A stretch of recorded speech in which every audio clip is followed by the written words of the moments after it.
Ini tangan. Kata Abraham begitu karena dia tahu tarifnya. Berarti apa tarif tangan? Hah? Setiap hari kita bawa. Saya tak tanya dulu. Maaf. Ini apa? Bagaimana kamu tahu ini kaki? Hah? Kalau saya katakan ini tangan, gimana? Tangan saya kata. Kenapa salah? Oh, enak aja kamu nih, ini kaki nih, ini kaki. Bukan kaki, ini tangan. Tangan saya ini. Tangan saya sakit, katanya. Tangan saya yang berjalan. Kenapa saya salah sebutkan? Nah, ke atas. Hah? Tak tepat tarif. Tak tepat tarifnya. Apa takdirnya kalau gitu? Tak tepat tarif, kata tak tepat definisi. Memang betul, tak tepat definisi. Tapi apa definisinya? Dan tadi saya tanya-tanya. Hah? Apa definisinya? Jangan nanti kita dibodoh-bodohin orang. Ini Pak Wahabi ini kata Allah punya tangan, tapi tak seperti tangan kita. Iya. Yang kita iya nih kan, kenapa iya? Kita juga jadi bodoh jadinya. Anda kata iya. Kenapa? Apa tarik ke tangan? Setiap yang punya jari-jari, boleh memegang bagian atas, itu namanya tangan kan? Tiga-tiga tuh dia punya. Kalau dia bagian atas saja, tak punya jari dan tak boleh memegang, itu tak dikatakan tangan juga. Contoh, kambing bagian atasnya kan di depan tuh, kaki dikata bukan tangan, karena tak punya jari-jari kan?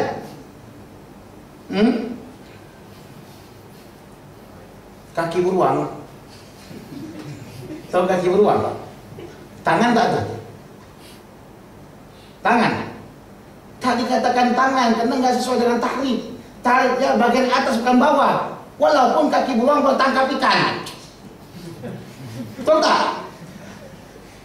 Beruang dia mancing dalam sungai, duduk aja gini santai dia. Boleh baca komik lagi. Lewat ikan gini kaki, dapat. Tangan tuh. Tak kan? Kenapa tak dikatakan tangan? Karena dia bukan di atas, dari bawah. Paham? Itulah hakikat. Apabila kedudukan berbeda, tahrif berbeda, maka berbudalah hakikat tersebut. Zat itu berbeda. Nah, hakikat lughawi ini ketika ya datanglah seperti kalimatnya solat. Selama ini kita selalu baca fikih, as-salatu lughatan ad-du'a. Kita nggak paham apa sebenarnya itu. Sholat itu menurut bahasa adalah doa.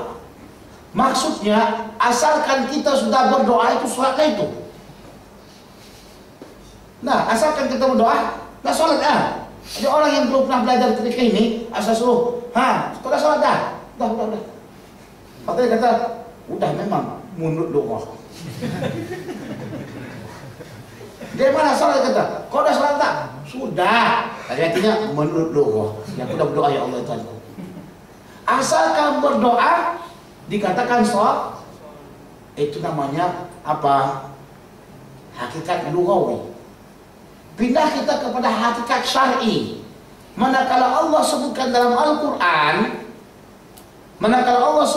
Al-Quran, maka berubahlah dan berpindahlah hakikat lughawi, hakikat bahasa kepada hakikat syar'i yang dengan makna apa yang Allah tujukan itu ada maknanya.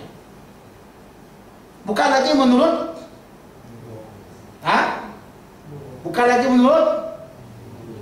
lughah, tapi ada ikatan antara lughah dengan syar'i, itu dia.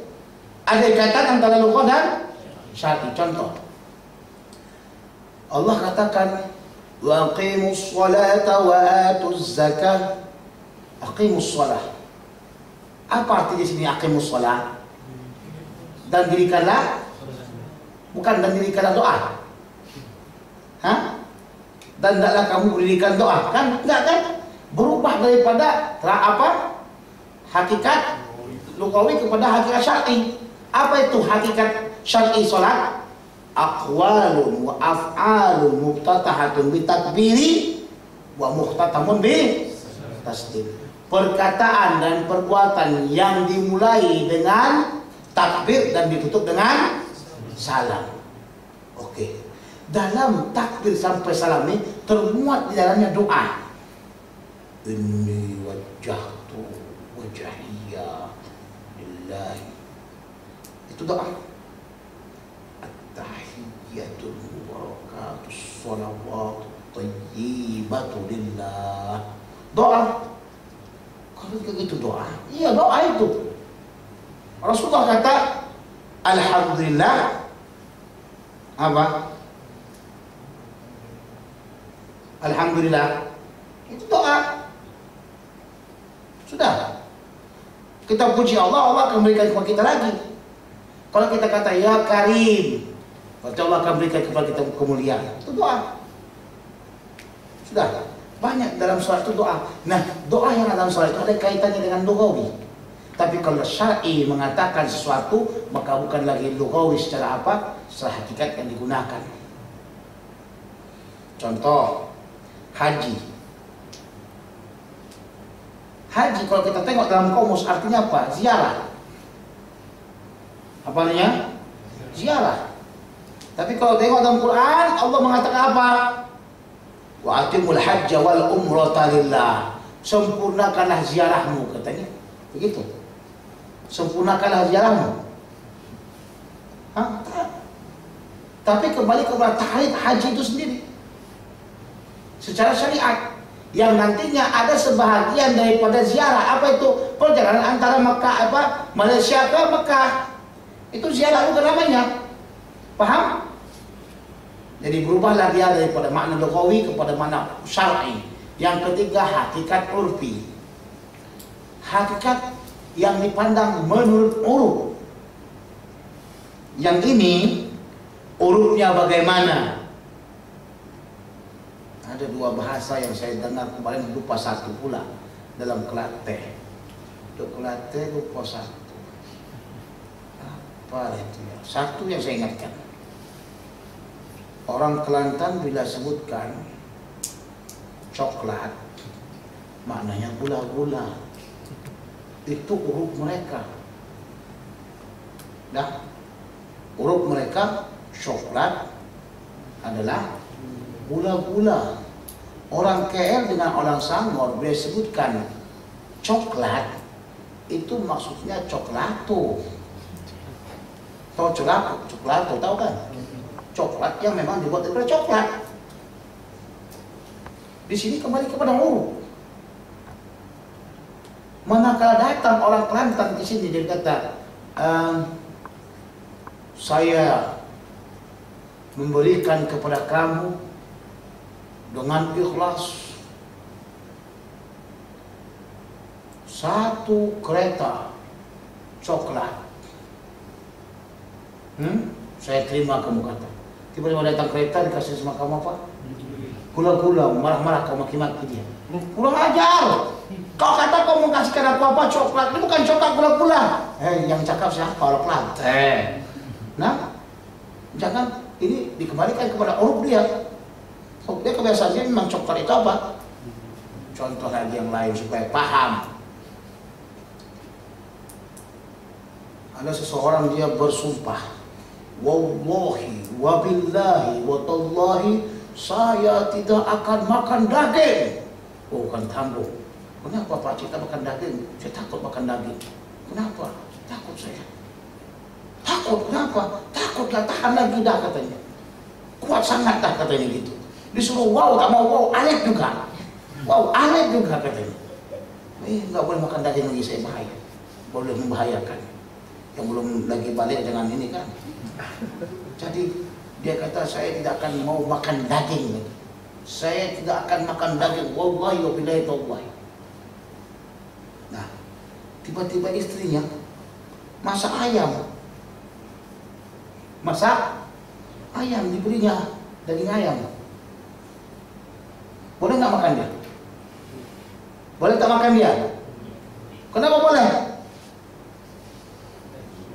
Karena menurut uruf daging ayam bukan daging. Daging ayam bukan daging. Oke. Setelah kamu memahami makna hakikat, maka kita kembali kepada makna majas. Apabila hakikat tersebut tidak mampu kita gunakan pada sebenarnya, disebabkan oleh adanya dalil-dalil yang lain sehingga dia tak mampu dibuat hakikat, maka rubahkanlah dia kepada majas. Karena kalau tak kita rubahkan kepada majas, berarti akan membatalkan makna hakikat dan makna majas. Paham? Dan itu merupakan satu dosa yang sangat besar. Setiap dalil wajib diamalkan dan tidak boleh tak diamalkan. Kalau kita nafikan makna hakikat dan kita nafikan makna majas, berarti kita sudah menafikan kedua-duanya. Sebenarnya kita nafikan dalil Allah SWT. Satu ketika seorang mengatakan, Yusuf namanya satu, apa namanya? Fauzi. Kata mau Fauzi kata. Kata orang mana? Selangor? Mana? Kambodia. Oh, Kambodia. Dia dapat jumpa sama kawannya. Ini siapa di belakang nih? Siapa nama? Ya? Arif dari mana? Nogari 9. Nogari. N apa namanya? N9. Datang kepada dia tadi. Siapa namanya lupa pun saya dah. Walau tangannya begini kepala. Fauzi kata-kata sekali. Katanya, aku mau lihat bunga. Bunga? Iya. Berenang di sungai. Datang Arif kata, betulkah bunga itu berenang di air? Memang bunga ajaib katanya. Bila dia tengok makna bunga itu, makna hakikat, jadi begitu jadinya. Memang bunga ajaib katanya. Tapi bila dia paham kalimat bunga berenang di dalam sungai, berenang dalam sungai ini adalah dalil yang menunjukkan tidak boleh diletakkan makna bunga itu secara hakikat, mesti dirubahkan kepada makna majas. Itu seorang wanita yang cantik cerita berenang di sungai. Setelah paham dia yang si Arif ini, bahwasanya itu wanita yang cantik cerita di sungai, dia kata apa? Iya kan? Katanya gitu. Tidak.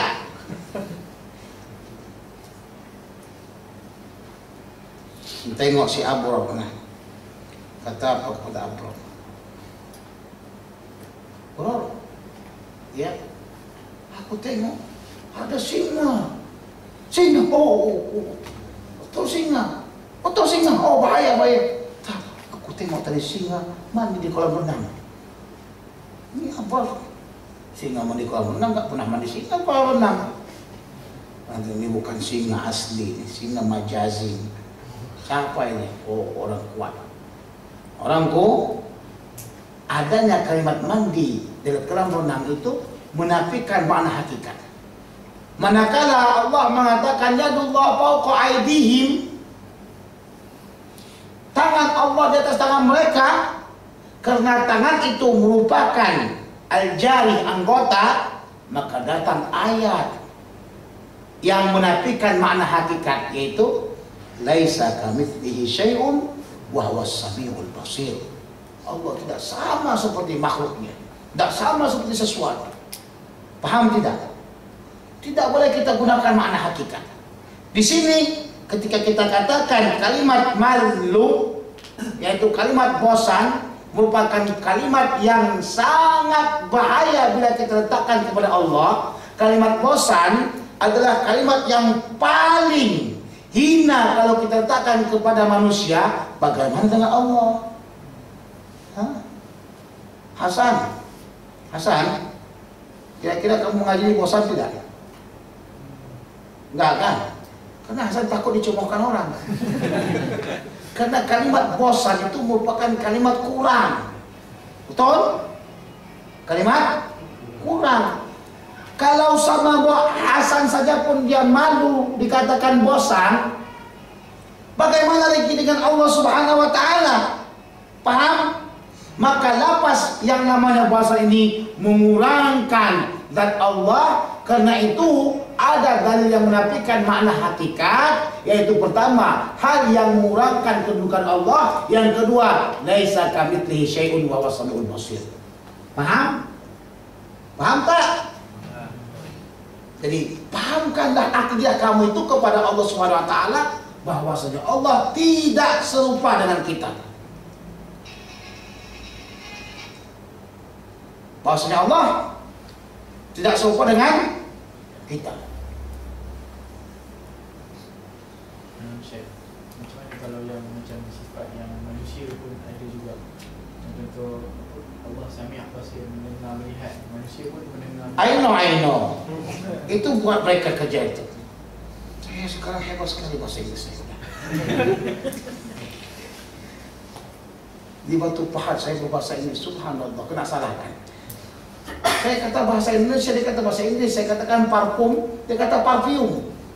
Parfum bahasa Indonesia, parfum bahasa Inggris. Itu parfum itu bahasa apa itu? Bahasa munafik itu. Tengok kan, kadang-kadang buatnya you, kadang-kadang buatnya Apa nggak paling balik kita? Istiqomahnya nggak balik. Istiqomah. Kalau lah jangan you lagi. Tengok bacanya apa? HNTU. Apa bacanya? Apa tu baca? HNTU. Hantu. Itu bacanya apa? Coba bayangkan. Ya, ejakan dulu. TU. Bacanya? Kenapa tak baca hantiu? Kenapa tak baca hantiu? Istiqomah lah. Ini yang istiqomah. Begini-gini dia. Itu makanya parfum dah.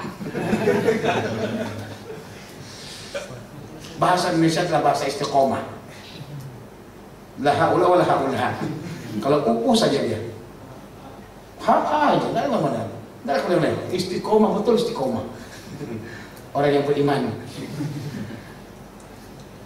Ini masalah sama orang puak-puak Wahabi. Ingin merusakkan akidah kita dengan subhah. Dia kata apa? Kenapa kita tak boleh katakan Allah punya tangan sebagaimana tangan kita, atau tidak sama seperti tangan kita? Bukankah kita tak boleh mengatakan Allah punya ilmu tapi tak sama dengan ilmu kita? Allah punya sama tapi tak sama dengan sama kita. Allah punya basar tapi tak sama dengan basar kita. Why? Ini boleh, itu boleh katanya. Berarti boleh lah. Yang kata ini nggak boleh, itu yang boleh. Katanya gitu kan. Lihat kembali, pahami kembali. Saya sikit-sikit memasukkannya.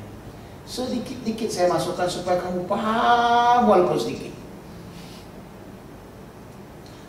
Pernah kamu melihat sama? Pernah? Saya kata, siapa lupa saya? Ustaz apa nih? Dokter Haziq. Dokter Haziq ini dia mendengar. Pernahkah kita tengok dia mendengar? Pendengarannya itu pernah tengok? Nah, kan? Yang kita tengok apanya? Kupingnya kan? Tapi banyak orang yang punya kuping tak punya pendengaran. Betul tak? Kuping alat. Nah, pendengaran itu tak pernah kita lihat. Namanya maknawi. Namanya apa? Maknawi. Sama. Dah kita bahas tadi. Basar. Pandangan. Ustaz apa? Nama? Ustaz Fahmi. Ustaz melihat. Melihat. Pernah Ustaz melihat yang Ustaz itu melihat? Pernah tak?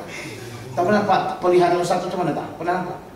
Jangankan nampak penglihatan, mata Ustaz pun tak nampak mata Ustaz. Kecuali pakai cermin. Kan? Dah?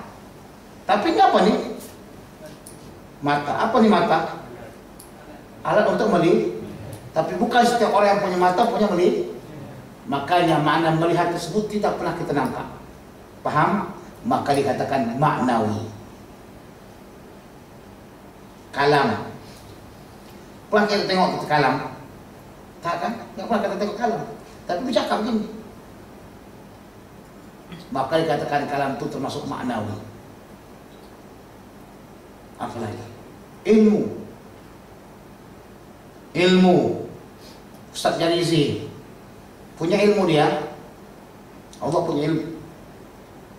Ustaz Jarizi punya ilmu nih, punya ilmu. Pernah nampak ilmu dia? Pernah nampak? Alur tengok di sini. Ada? Enggak kan? Enggak pernah nampak. Soal mana tak nampak kita ilmunya. Kalau nampak kita ilmu tertenggek besar begini. Sampai pening kepala dan pegang kepala. Tak nampak. Kalau Ustaz memang tak nampak, namanya maknawi. Manakala kita katakan tangan, nampak atau tak nampak? Ni. Kalau tak ni bukan tangan namanya, kaki. Dah? Betul tak? Ada kayak gini namanya kaki, katanya ke tangan. Entah bodoh, tahu entah nggak tahu saya. Dipahamkan lagi sikit-sikit dengan sistem yang jenaka sikit-sikit. Minta maaf saya supaya kita dengan tidur tahu. Minta maaf saya. Bulu. Pembahasan malam apa? Tahu nggak bulu? Sayang kamu tak berbulu kan? Salah. Si Alif tak berbulu, dia tak tahu. Subhanallah. Banyak-banyakkanlah bulu itu. Pembahasan masalah bulu. Bulu bila letakkan di sini namanya apa? Janggut. Itu apa namanya? Janggut kan? Diambil bulu itu, letakkan ke sini bulu itu, tumbuh sini dia. Apa namanya? Kok jadi misai? Padahal dia bulu.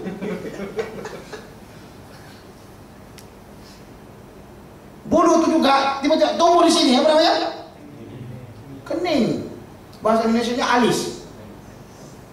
Bulu itu tumbuh pula dekat kening ini. Namanya bulu apa nih? Bulu mata, bulu kelopak.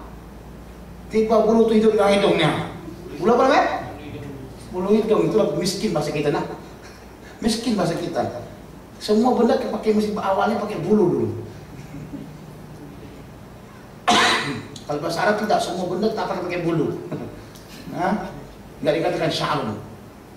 Jadi kalau misalnya kita kata sya'ru apa? Sya'ru daqan, sya'rul ain, sya'ru kan. Enggak sebutkan gitu. Nama asbulu apa? Asli namanya. Kaya bahasa Arab. Kita orang miskin ini bulu hidung. Bulu juga namanya kan? Apa bedanya bulunya? Kalau kan? Beda tak bulunya itu? Tak beda. Beda tak? Kamu nggak tahu karena nggak bulu. Tak beda kan? Cuma kedudukannya bila kedudukannya berbeda, namanya berbeda. Paham apa bro? Bulu pula tumbuh di sini. Namanya apa? Tak mungkin kita kata misai. Ini katanya pula, bulu apa nih anak-anak? Misai pak. Wah bodoh.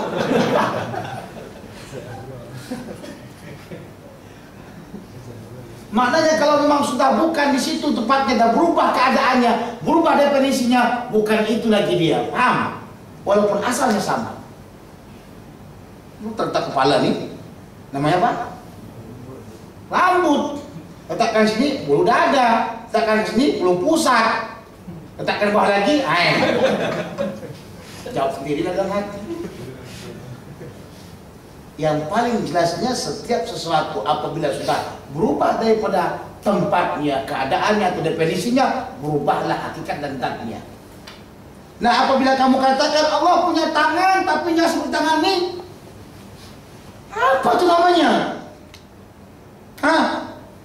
Mau kata apa itu? Tadi saya jawabkan dari kamu, paham kan? Yang ini tangan namanya jarihah, anggota tubuh yang nampak. Nggak boleh kita samakan dengan penglihatan dan pendengaran dan ilmu. Nah, tangan hanya orang bodoh yang mengatakan yang macam nggak seperti ini tangan, yang nggak seperti ini kata tangan. Paham? Makanya sebenarnya akidah siapa yang rusak? Sama seperti katanya orang sufi suka tawasul. Kenapa Kalimat tawasul ni tak boleh. Syirkun, bid'ah, kullu bid'atin dhalalah. Kata mereka begitu. Itu aja yang mereka sebutkan. Orang kata, orang-orang Wahabi ini hafal hadis banyak enggak? Tak hafal hadis sebenarnya mereka banyak. Mereka akan hafal hadis-hadis yang memang untuk mereka saja, itu tahu. Mana-mana yang mereka hafal itu adalah hadis-hadis yang untuk menyesatkan orang, itu memang mereka hafal. Karena memang Allah utuskan mereka untuk menyesatkan orang. Jadi mereka hafal hadis-hadis yang menyesatkan orang. Tuh. Tak maaf saya masalah ini sangat saya panjangkan karena ini adalah masalah akidah. Yang pertama pasti akidah kita benar. Kita sucikan Allah Subhanahu wa taala dari berbagai macam yang tidak layak. Adakah bin Baz dalam ta'liqannya Aqidatut Tahawiyah dikatakan Allah punya batas tapi tidak tahu kita di mana batasnya.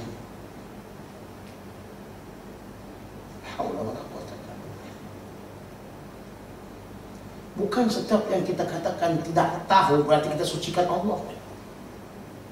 Mereka katakan dia sucikan Allah. Dari mana kamu sucikan Allah? Dari perkataan yang kita tidak tahu di mana batasnya. Sekarang saya ingin tanyakan, kamu punya akal? Punya akal? Arif, kamu punya akal, Arif? Atau kamu berakal-akal? Kita punya akal. Tahu kamu akal kamu macam mana? Bentuknya macam mana? Warnanya macam mana? Sifatnya bagaimana? Tidak tahu kan? Nah, ketika kita katakan akalnya kita tak tahu sifatnya bagaimana, sifatnya hati bagaimana, bukan berarti kita sudah sucikan akal tersebut. Daripada bahwasanya itu kan makhluk. Akal makhluk. Kita tak tahu bagaimana keadaannya. Berarti kita mau samakan dengan Allah yang punya hati, yang kita tak tahu akal apanya. La haula wala quwwata illa billah. Pantas itulah mereka katakan jangan belajar sifat 20. Apa gunanya? Kalau kita belajar sifat 20 ini, maka akidah kita akan lemah. Pada masa pemerintahan Belanda, yang mana Malaysia dijajah oleh Belanda. Betul? Malaysia pernah dijajah oleh Belanda. Tahu nggak? Nggak tahu kan? Orang Malaysia nggak tahu sejarah Malaysia. Melaka pernah dijajah oleh Portugis atau Portugal. Portugal bahasa apa itu? Itu John House, anak hasilnya. Portugis itu Walsh. Dijajah oleh Portugis Portugal. Pernahkah akidah orang-orang Malaysia berubah dari Klafte sampai ke Lantai? Lantai sampai ke Johor. Johor bagi akhir apa? Akhir Johor apa? Johor Baru. Coba kita hitung orang Melayu berapa banyak mereka berubah dari agama mereka. Tidak pernah berubah agama mereka.